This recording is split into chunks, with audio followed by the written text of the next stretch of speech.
ఓం నమ శివాయ. అందరికీ నమస్కారం. హిందూ టెంపుల్స్ ఇన్ఫర్మేషన్‌కి స్వాగతం. నా పేరు శ్రీకాంత్. ఈ వీడియోలో అమర్నాథ్ యాత్ర 2026 సంవత్సరంలో ఏ విధంగా చేసుకోవాలి అనగా, ఈ అమర్నాథ్ యాత్రకి కంపల్సరీ హెల్త్ సర్టిఫికేట్ ఏ విధంగా తీసుకోవాలి, ఈ హెల్త్ సర్టిఫికేట్‌లో మనకి ఏ టెస్టులు చేస్తారు, అదేవిధంగా హెల్త్ సర్టిఫికేట్ తీసుకున్న తర్వాత అమర్నాథ్ యాత్ర రిజిస్ట్రేషన్ ఎక్కడ చేసుకోవాలి, ఏ విధంగా చేసుకోవాలి, మరియు మన తెలుగు రాష్ట్రాల నుండి అమర్నాథ్ యాత్రకి ఏ విధంగా చేరుకోవాలి, ఈ అమర్నాథ్ యాత్ర ఎక్కడ ఉంది, ఈ వివరాలు పూర్తిగా వివరించే ప్రయత్నం చేస్తున్నాను. కాబట్టి వీడియో చూస్తున్న ప్రతి ఒక్కరు కూడా చివరిదాకా చూసి లైక్ చేసి షేర్ చేయండి. అదేవిధంగా మీ అభిప్రాయాన్ని కామెంట్ ద్వారా తెలియజేయండి. ఖచ్చితంగా రిప్లై ఇచ్చి మీ సందేహాలకు ఆన్సర్ ఇచ్చే ప్రయత్నం చేస్తాను. మరియు ఈ వీడియో చూస్తున్న ప్రతి ఒక్కరు కూడా మన ఛానల్ని సబ్స్క్రైబ్ చేసుకొని సపోర్ట్ చేయండి. ఓం నమ శివాయ. అమర్నాథ్ యాత్ర ప్రతి హిందువు కూడా తమ జీవితకాలంలో కనీసం ఒక్కసారైనా చేయాలి అని అనుకుంటారు. ఈ అమర్నాథ్ యాత్ర ఎంతో సాహసోపేతమైన యాత్ర. ప్రతి సంవత్సరం కూడా ఈ అమర్నాథ్ యాత్ర మనకి 45 రోజుల పాటు భక్తుల దర్శనార్థం అవకాశం కల్పిస్తారు అమర్నాథ్ యాత్ర బోర్డు వారు. 2026 సంవత్సరానికి గాను జూలై 3వ తేదీన మొదలై ఆగస్టు 28వ తేదీ వరకు 57 రోజుల పాటు భక్తుల దర్శనార్థం అవకాశం కల్పించనున్నారు అమర్నాథ్ యాత్ర బోర్డు వారు. ఈ అమర్నాథ్ యాత్ర రిజిస్ట్రేషన్ ఆల్రెడీ మొదలయ్యాయి. ఏప్రిల్ 15వ తేదీ నుండి ఈ ప్రాసెస్ అనేది స్టార్ట్ అవ్వడం జరిగింది. ఈ ఎవరైతే అమర్నాథ్ యాత్రకి వెళ్తారో వారు ఖచ్చితంగా కంపల్సరీ హెల్త్ సర్టిఫికేట్ తీసుకోవాల్సి ఉంటుంది. ఈ కంపల్సరీ హెల్త్ సర్టిఫికేట్ అనేది అమర్నాథ్ యాత్ర బోర్డు వారు సూచించిన డాక్టర్స్ ద్వారా, గవర్నమెంట్ హాస్పిటల్ డాక్టర్స్ ద్వారా మాత్రమే పొందాల్సి ఉంటుంది. అదేవిధంగా ఈ కంపల్సరీ హెల్త్ సర్టిఫికేట్ తీసుకున్న తర్వాత అమర్నాథ్ యాత్ర బోర్డు వారు సూచించిన బ్యాంక్స్ ద్వారా అక్కడికెళ్ళి మనము రిజిస్ట్రేషన్ చేయించుకోవాల్సి ఉంటుంది. ముందుగా ఈ కంపల్సరీ హెల్త్ సర్టిఫికేట్ సంబంధించిన సర్టిఫికేట్ మనకు అమర్నాథ్ యాత్రకు సంబంధించిన అఫీషియల్ వెబ్సైట్ అయినటువంటి jksasb.nic.in వెళ్ళి అక్కడ మనము ఈ కంపల్సరీ హెల్త్ సర్టిఫికేట్ తీసుకోవాల్సి ఉంటుంది. ఇదే వెబ్సైట్‌లో మనకి ప్రతి రాష్ట్రానికి కూడా ఈ ఎవరెవరైతే డాక్టర్లను వారు అలౌట్ చేసి ఉంటారో ఆ డాక్టర్స్ సంబంధించిన లిస్ట్ మనకు అందులో అప్లోడ్ చేయడం జరుగుతుంది. ఆ డాక్టర్ లిస్ట్ కింద నేను డిస్క్రిప్షన్ బాక్స్‌లో కూడా ఇస్తాను, చెక్ చేయండి. అదేవిధంగా మనకు బ్యాంక్ వివరాలు కూడా మనకు ఇందులో పొందుపరచడం జరుగుతుంది. ఈ బ్యాంక్ డీటెయిల్స్ కూడా మనకు తెలుగు రాష్ట్రాలకు సంబంధించిన బ్యాంక్ డీటెయిల్స్ కింద డిస్క్రిప్షన్ బాక్స్‌లో ఇస్తాను, చెక్ చేయండి. అయితే ఈ అమర్నాథ్ యాత్రకి ముందుగా కంపల్సరీ హెల్త్ సర్టిఫికేట్ తీసుకోవాల్సి ఉంటుంది. ఆ హెల్త్ సర్టిఫికేట్ ఏ విధంగా ఉంటుంది అంటే ఈ విధంగా ఉంటుంది. మనకు ఇందులో మనము పేరు, అదేవిధంగా మనకి సంబంధించిన date of birth, blood group, Aadhaar number ఈ విధంగా ఫిల్ చేయాల్సి ఉంటుంది. ఇక్కడ మన ఫోటో స్టిక్ చేయాల్సి ఉంటుంది. అదేవిధంగా ఇక్కడ మనకు ఎలాంటి బ్రీత్‌లెస్‌నెస్, డయాబెటిస్, ఆస్తమా ఇలాంటివి ఏవి లేవు. ఉంటే ఎస్ అని, లేకపోతే నో అని టిక్ చేయాల్సి ఉంటుంది. ఇక్కడ మనకు డాక్టర్ ద్వారా సిగ్నేచర్ మరియు స్టాంప్ ఏయించుకోవాల్సి ఉంటుంది. అక్కడ వారికి సంబంధించిన డాక్టర్ నేము, డెసిగ్నేషన్ ఇవన్నీ కూడా మనకి ఇక్కడ వాళ్ళు మెన్షన్ చేయడం జరుగుతుంది. ఇక్కడ మనం సిగ్నేచర్ చేయించాల్సి ఉంటుంది. ఈ సర్టిఫికేట్‌ను మనకు jksasb.nic.in అయిన అఫీషియల్ వెబ్సైట్ ద్వారా డౌన్లోడ్ చేసుకొని, ప్రింటౌట్ తీసుకొని వెళ్ళాల్సి ఉంటుంది. ముందుగా మనకు సూచించిన డాక్టర్స్ హాస్పిటల్ దగ్గరికి వెళ్ళిన తర్వాత మనకు అక్కడ అమర్నాథ్ యాత్రకు సంబంధించిన హెల్త్ సర్టిఫికేట్ కావాలి అంటే వాళ్ళు మనకు బ్లడ్ టెస్ట్ చేయడం జరుగుతుంది. అదేవిధంగా ఈసీజీ మరియు ఎక్స్‌రే తీయడం జరుగుతుంది చెస్ట్‌కి సంబంధించి. వీటికి సంబంధించిన రిపోర్ట్స్ వచ్చిన తర్వాత మనకు అక్కడ సూచించిన ఆర్ఎంఓ దగ్గరికెళ్ళి ఈ హెల్త్ సర్టిఫికేట్ ద్వారా మనము సిగ్నేచర్ చేయించుకోవాల్సి ఉంటుంది. ఈ హెల్త్ సర్టిఫికేట్ తీసుకున్న తర్వాత మనకు సూచించిన బ్యాంక్స్ దగ్గరికెళ్ళి అక్కడ మనకు 3 ఫార్మ్స్ ఫిల్ చేయాల్సి ఉంటుంది. ఆ ఫార్మ్స్ ఫిల్ చేసి ముందుగా డేట్ మనము ఎంట్రీ చేయకూడదు. ఎందుకంటే ఏ డేట్ అందుబాటులో ఉంటుందో మనకు తెలియదు. జూలై 3వ తేదీ నుండి ఆగస్టు 8వ తేదీ వరకు కూడా మనకి ఈ యాత్ర ఉంటుంది కాబట్టి ముందుగానే డేటు ఫిల్ చేయకూడదు. ఒకవేళ మనం జూలై 3 ఫిల్ చేస్తే జూలై 3కి సంబంధించిన డేట్స్ ఆల్రెడీ కంప్లీట్ అయిపోతే మళ్ళీ మనకు కొత్తగా ఇంకో ఫార్మ్ ఫిల్ చేయాల్సి ఉంటుంది. కాబట్టి డేట్ ఫిల్ చేయకుండా మిగతా డీటెయిల్స్, మనకు సంబంధించిన డీటెయిల్స్ అన్నీ కూడా అందులో ఫిల్ చేయాల్సి ఉంటుంది.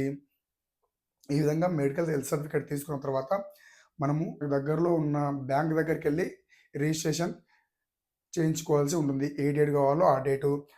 కంపల్సరీ మనకు ఈ హెల్త్ సర్టిఫికేట్‌లో ఒక పాస్‌పోర్ట్ సైజ్ ఫోటో, అదేవిధంగా రిజిస్ట్రేషన్ కోసం 3 పాస్‌పోర్ట్ సైజ్ ఫోటోస్ తీసుకువెళ్ళాల్సి ఉంటుంది. ఈ విధంగా 4 పాస్‌పోర్ట్ సైజ్ ఫోటోస్ అవసరం ఉంటుంది. అదేవిధంగా ఆధార్ కార్డ్ జిరాక్స్ కూడా ఖచ్చితంగా అవసరం ఉంటుంది. ఆధార్ కార్డ్ సంబంధించిన కేవైసీ చేయాల్సి ఉంటుంది. అదేవిధంగా రిజిస్ట్రేషన్ టైంలో మనకు రూ. 250 పే చేయాల్సి ఉంటుంది అమౌంట్ కూడా. ఈ విధంగా యాత్ర రిజిస్ట్రేషన్ చేయించుకోవాల్సి ఉంటుంది. అదేవిధంగా యాత్ర రిజిస్ట్రేషన్ సమయంలోనే మనం ఏ రూట్‌లో అమర్నాథ్ యాత్ర చేయాలనుకుంటున్నామో ఆ రూట్ మెన్షన్ చేయాల్సి ఉంటుంది. బాల్తాల్ రూట్ వెళ్ళాలనుకుంటే బాల్తాల్ రూట్ అని మెన్షన్ చేయాల్సి ఉంటుంది. అదేవిధంగా పహల్గామ్ రూట్‌లో వెళ్ళాలనుకుంటే పహల్గామ్ రూట్ అని ముందే మెన్షన్ చేయాల్సి ఉంటుంది. ఎందుకంటే మనం యాత్ర రిజిస్ట్రేషన్ సమయంలో ఏ రూట్ మెన్షన్ చేస్తామో ఆ రూట్‌లో మాత్రమే అలౌ చేయడం జరుగుతుంది యాత్రకి. కాబట్టి మనకు బాల్తాల్ నుంచి అమర్నాథ్ యాత్ర 16 కిలోమీటర్లు ట్రెక్కింగ్ చేయాల్సి ఉంటుంది. అదేవిధంగా అదే పహల్గామ్ రూట్‌లో అయితే 31 కిలోమీటర్స్ మనం ట్రెక్కింగ్ చేయాల్సి ఉంటుంది.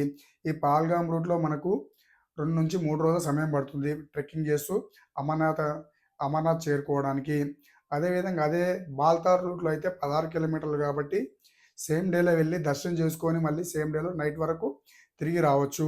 తిరిగి చేరుకోవచ్చు. కాబట్టి ముందుగా ఎవరైనా సరే భక్తులు అమర్నాథ్ యాత్ర వెళ్ళాలనుకుంటున్నారో వారు ఏ రూట్‌లో వెళ్ళాలనుకుంటున్నారో ముందుగానే యాత్ర రిజిస్ట్రేషన్ సమయంలో బాల్తాల్ రూట్ అయితే బాల్తాల్ రూట్ అని మెన్షన్ చేయాల్సి ఉంటుంది. ఒకవేళ పహల్గామ్ రూట్‌లో వెళ్ళాలనుకుంటే పహల్గామ్ రూట్ అని మెన్షన్ చేయాల్సి ఉంటుంది. ఇప్పుడు మన తెలుగు రాష్ట్రాల నుండి అమర్నాథ్ యాత్ర ఏ విధంగా చేరుకోవాలో చూద్దాం. అమర్నాథ్ యాత్ర చేరుకోవడానికి నియరెస్ట్ రైల్వే స్టేషన్ వచ్చేసి జమ్మూ తావి. మన తెలుగు రాష్ట్రాల నుంచి హైదరాబాద్ నుంచి అయితే రెగ్యులర్ ట్రైన్స్ మనకు న్యూ ఢిల్లీ వరకు అందుబాటులో ఉన్నాయి. న్యూ ఢిల్లీ నుంచి మరో ట్రైన్ ద్వారా జమ్మూ తావి చేరుకోవాల్సి ఉంటుంది. లేదా వీక్లీ ట్రైన్ జమ్మూ తావికి డైరెక్ట్ అందుబాటులో ఉంటుంది. ఆ ట్రైన్ డీటెయిల్స్ కింద డిస్క్రిప్షన్ బాక్స్లో ఇస్తాను. నా సజెషన్ ఏంటంటే ముందుగా ఢిల్లీ వరకు ఒక ట్రైన్లో చేరుకొని ఢిల్లీ నుంచి జమ్మూ తావి వరకు మరో ట్రైన్లో చేరుకోవడం బెటర్ అని నా ఒపీనియన్. అయితే ఈ జమ్మూ తావి నుంచి మనకు పహల్గామ్ 236 కిలోమీటర్స్ ఉంటుంది. మరియు అదే బాల్తాల్ రూట్ అయితే 339 కిలోమీటర్స్ ఉంటుంది. జమ్మూ తావి రైల్వే స్టేషన్ నుంచి మనకు బస్సులు అందుబాటులో ఉంటాయి పహల్గామ్‌కైనా అదేవిధంగా బాల్తాల్‌కైనా కూడా. అయితే మనం జమ్మూ తావికి ఎర్లీ మార్నింగ్ చేరుకునేలా ప్లాన్ చేసుకోవడం బెటర్. ఎందుకంటే మనకు లేట్ అయితే ఒకరోజు మొత్తం అక్కడనే వెయిట్ చేయాల్సి ఉంటుంది. కేవలం మార్నింగ్ సమయాల్లో మార్నింగ్ సమయాల్లో మాత్రమే మనకు అక్కడికి బేస్ క్యాంప్ దగ్గర చేరుకోవడానికి అనుమతించడం జరుగుతుంది. కాబట్టి జమ్మూ తావికి మార్నింగ్ 5-6 మధ్యలో చేరుకునేలా ప్లాన్ చేసుకోవడం బెటర్. అదేవిధంగా మనం ఒకవేళ బేస్ క్యాంప్ చేరుకున్న తర్వాత కూడా ఎర్లీ మార్నింగ్ చేరుకుంటేనే మనకు ఆ రోజు ట్రెక్కింగ్ చేయడానికి అవకాశం ఉంటుంది. లేట్ అయితే ట్రెక్కింగ్ చేయడానికి అవకాశం ఉండదు. కాబట్టి ఈ విధంగా మనం చేరుకోవాల్సి ఉంటుంది. అదేవిధంగా విజయవాడ నుంచి వైజాగ్ నుంచి వాటికి సంబంధించిన ట్రైన్ డీటెయిల్స్ కూడా కింద డిస్క్రిప్షన్ బాక్స్లో ఇస్తాను, చెక్ చేయండి. అదే ఫ్లైట్‌లో వెళ్ళాలనుకునే వారికి నియరెస్ట్ ఎయిర్‌పోర్ట్ వచ్చేసి మనకు శ్రీనగర్. హైదరాబాద్ నుంచి డైరెక్ట్ ఫ్లైట్స్ అందుబాటులో ఉంటాయి. శ్రీనగర్ నుంచి మనకు అక్కడనే మనకు బేస్ క్యాంప్ అందుబాటులో ఉంటుంది. కాబట్టి శ్రీనగర్ నుంచి కూడా మనం బాల్తాల్, పహల్గామ్ చేరుకోవచ్చు. పహల్గామ్ గాని లేదా బాల్తాల్ గాని బాల్తాల్ వెళ్ళేవారు పహల్గామ్‌కైనా తర్వాత 90-95 కిలోమీటర్ల రిజిస్ట్రేషన్ మరియు హెల్త్ సర్టిఫికేట్ చూపిస్తే మనకు అక్కడ యాత్రి పరిచయం ఇవ్వడం జరుగుతుంది. అంటే ఒక ఐడీ కార్డ్ ఇవ్వడం జరుగుతుంది. మనం ఆ ఐడీ కార్డ్‌తోనే మనం ఈ ట్రెక్కింగ్ చేయాల్సి ఉంటుంది. కాబట్టి ఎవరైతే అమర్నాథ్ యాత్ర వెళ్ళాలనుకుంటారో ఖచ్చితంగా ఈ యాత్ర రిజిస్ట్రేషన్ మరియు మెడికల్ సర్టిఫికేట్ అక్కడ ఇస్తే మనకు యాత్రి పరిచి ఇవ్వడం జరుగుతుంది. పహల్గామ్ నుంచి మనకు దాదాపు 30-35 కిలోమీటర్ల దూరం ట్రెక్కింగ్ చేయాల్సి ఉంటుంది. దీనికి 2-3 రోజుల సమయం పడుతుంది. అదేవిధంగా అదే బాల్తాల్ రూట్‌లో అయితే 16 కిలోమీటర్లు ట్రెక్కింగ్ చేయాల్సి ఉంటుంది. ఇది మొత్తం ఇట్లా ఏటవాలుగా మొత్తం ఎక్కాల్సి ఉంటుంది. కాబట్టి చాలామంది భక్తులు ముందుగా పహల్గామ్ రూట్‌లో వెళ్ళి పహల్గామ్ దారిలో ట్రెక్కింగ్ చేసి దర్శనం చేసుకున్న తర్వాత రిటర్న్‌లో బాల్తాల్ రూట్‌లో వస్తూ ఉంటారు. కాబట్టి ఆ విధంగా ప్లాన్ చేసుకోవాల్సిందిగా కోరుచున్నాను.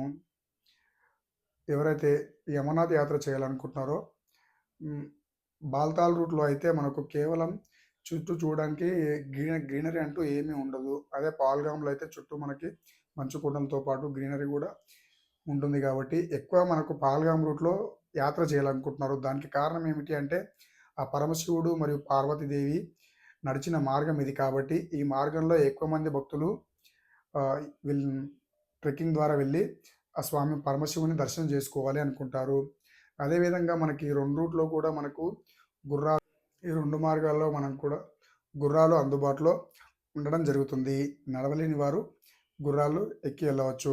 అదేవిధంగా ఈ అమర్నాథ్ యాత్రకి 13 సంవత్సరాలలోపు చిన్న పిల్లల్ని, అదేవిధంగా 70 సంవత్సరాలు దాటిన పెద్దవారిని అనుమతించడం జరగదు. 13 సంవత్సరాల నుంచి 70 సంవత్సరాల లోపు ఉన్న వారిని, హెల్తీగా, ఫిట్‌గా ఉన్న వారిని మాత్రమే అలౌ చేయడం జరుగుతుంది. అదేవిధంగా ఈ అమర్నాథ్ యాత్రకు వెళ్ళాలనుకునే ప్రతి ఒక్కరు కూడా ఈ 2, 3 నెలలు కూడా వాకింగ్ మరియు రన్నింగ్ చేస్తే చాలా బెటరు. అదేవిధంగా ప్రాణాయామం చేయడం వల్ల మనకు అమర్నాథ్ యాత్ర చాలా ఎత్తులో ఉంటుంది కాబట్టి పైకి వెళ్ళే కొద్దీ ఆక్సిజన్ లెవెల్స్ తక్కువగా ఉంటాయి కాబట్టి ప్రాణాయామం చేయడం వల్ల ఆక్సిజన్ లెవెల్స్ తక్కువగా ఉన్నా కూడా మనకు ఆరోగ్యకరంగా చాలా బాగా ఉంటుంది కాబట్టి ప్రతి ఒక్కరు కూడా వాకింగ్, రన్నింగ్‌తో పాటు ఎక్సర్సైజులు, ఈ ప్రాణాయామం చేయడం చాలా మంచి ఆప్షను. మనకు అక్కడ మనం పహల్గామ్ లేదా బాల్తాల్ రూట్ చేరుకునే వరకే మనం ఫుడ్ ఏర్పాటు చేసుకోవాల్సి ఉంటుంది. అదే పహల్గామ్ గానీ లేదా బాల్తాల్ రూట్ చేరుకున్న తర్వాత అక్కడ మనకు అన్‌లిమిటెడ్‌గా ఫుడ్ అందుబాటులో ఉంటుంది. ఇక్కడ ఫుడ్ మొత్తం ఫ్రీగా అందించడం జరుగుతుంది. మన తెలుగు వారికి సంబంధించిన సత్రాలు కూడా ఇక్కడ ఉండడం జరుగుతుంది కాబట్టి అమర్నాథ్ యాత్ర వెళ్ళాలనుకునే వారికి ఫుడ్ కష్టాలు అనేవి అస్సలు ఉండవు. మనకు యాత్రలో వెళ్ళేటప్పుడు అక్కడక్కడ మనకు మెడికల్ క్యాంపులు కూడా అందుబాటులో ఉంటాయి. మధ్యలో అక్కడక్కడ మనకు ఈ భోజన వసతి కూడా అందుబాటులో ఉంటుంది వెళ్ళేటప్పుడు. కాబట్టి ఈ అమర్నాథ్ యాత్ర చేరుకోవాలనుకునే భక్తులు ఎక్కువగా ఫుడ్డు వారితో పాటు తీసుకెళ్లకుండా ఉంటే మంచిది. అదేవిధంగా వారితో పాటు ఏమేమి తీసుకెళ్ళాలంటే చలికి మరియు వానకు తట్టుకునేలాగా ఒక స్వెటర్ తీసుకెళ్ళాలి. ఈ అమర్నాథ్ యాత్ర క్లైమేట్ ఎలా ఉంటుందంటే ఎప్పుడు వర్షం పడేది ఎవరికీ తెలియదు కాబట్టి ఖచ్చితంగా రెయిన్ కోట్ ఖచ్చితంగా తమ వెంబడ తీసుకువెళ్లాల్సిందిగా కోరుచున్నాను. పహల్గామ్ రూట్‌లో వెళ్ళేవారు దాదాపు 31-36 కిలోమీటర్ల ట్రెక్కింగ్ చేయాల్సి ఉంటుంది కాబట్టి ముందుగా పహల్గామ్ నుంచి చందన్వాడి వరకు ట్రెక్కింగ్ చేయాల్సి ఉంటుంది మొదటి రోజు. ఇక్కడ పహల్గామ్ నుంచి చందన్వాడి వరకు 16 కిలోమీటర్ల దూరం ఉంటుంది. చందన్వాడి నుంచి శేషనాగ్ వరకు 9 కిలోమీటర్ల దూరం ఉంటుంది. ఇక్కడ నుంచి మళ్ళీ 4.5 కిలోమీటర్స్, 5 కిలోమీటర్స్ ట్రెక్కింగ్ చేసే పంచతర్ని చేరుకోవడం జరుగుతుంది. అక్కడ నుంచి మరో 3 కిలోమీటర్లు చెక్కింగ్ చేయాల్సి ఉంటుంది మనం అమర్నాథ్ యాత్ర కేవ్స్ చేరుకోవడానికి. ఈ విధంగా అమర్నాథ్ యాత్ర చేయాల్సి ఉంటుంది. ఈ ఇన్ఫర్మేషన్ కనుక మీకు నచ్చితే ఈ వీడియో లైక్ చేసి షేర్ చేయండి. అదేవిధంగా మన హిందూ టెంపుల్స్ ఇన్ఫర్మేషన్ ఛానల్‌ని సబ్స్క్రైబ్ చేసుకొని సపోర్ట్ చేయండి. ఓం నమః శివాయ. హర హర మహాదేవ శంభో శంకర.